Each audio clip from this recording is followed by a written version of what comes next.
They had a curriculum back when we went through training, but it was a free for all. If you made an instructor mad, he could just take you out on the beach and, beat the class until he got tired, until he got hungry, wanted to go home. That's just not allowed. Looking at David's, I got a schedule for his Hell Week. On the back, it says if the water's this cold, this is how long they can be in the water. And if the temperature's this high, this is how long you can run them.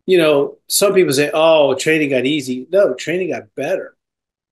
Why would you want to run a guy into heat exhaustion when he might be a really good operator? Don't make it easy. And it's not easy.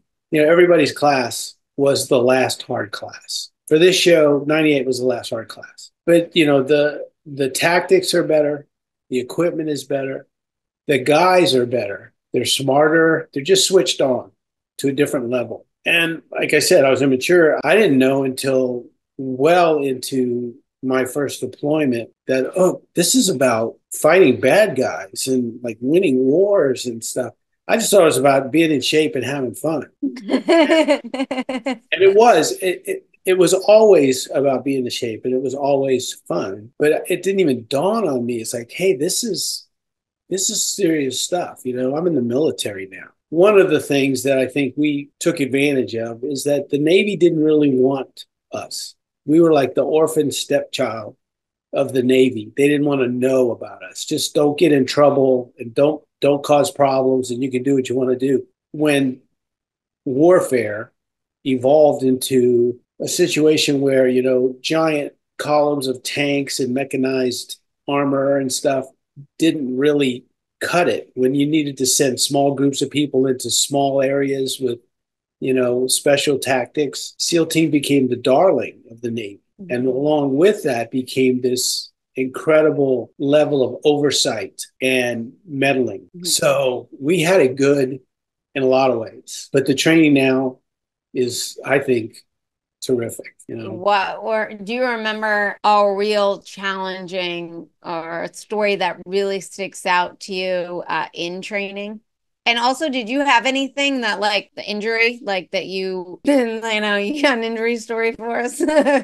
Well, when you talk to David, you'll hear about a real injury. Yeah. So yeah. The challenge for me, so when I was in boot camp, mm-hmm. We were swimming, 18, 20,000 yards a day. I was in shape. I wasn't a runner. So I go to Great Lakes, Illinois, where it's either close to 100 degrees or below freezing most of the year. Never ran. Then I go to a ship and never ran. And I got to Bud's training and I was just a fat guy. I wasn't in shape at all. Every time I took the screening test, I was a little less confident that I was ever going to get there.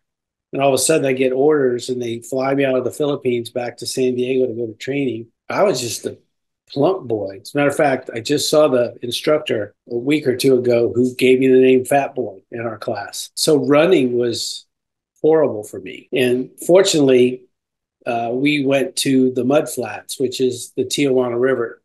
You're on the East Coast, so you probably don't hear about this, but they closed the ocean almost weekly here because of the pollution coming out of the Tijuana River. It's basically a sewer. We're doing headstands in it. We're doing somersault races across the river and doing headstands in it. And so I got dysentery and lost 30 pounds in 10 days. Wow. So all of a sudden, running wasn't such a big problem. But for first phase, running, man, they would send us out to the beach, say, go, tell the class leader, go out and stretch out on the beach for a class run. And I would just get an ulcer, thinking, oh, because when you fall out of a run, they have a thing called a goon squad. And so I was in every goon squad up until dysentery. And then I wasn't in anymore. Dysentery is not always a bad thing. I should have written a book about the Mudflats diet because, that became the craze after we were in training. That's really funny and interesting at the same time. Were there any moments throughout it? Because again, for you, it was like you didn't know what you were getting into. Were there any moments where quitting crossed your mind? Yeah, actually at the Mudflats. I remember thinking, what am I doing? I don't know about now, but Hell Week used to be, it's always kind of a mind game, but you used to be able to go back and forth with the instructors. So they lined us all up and they were about to put us back in the mud, which is this filthy river. They said, who doesn't want to get in the mud?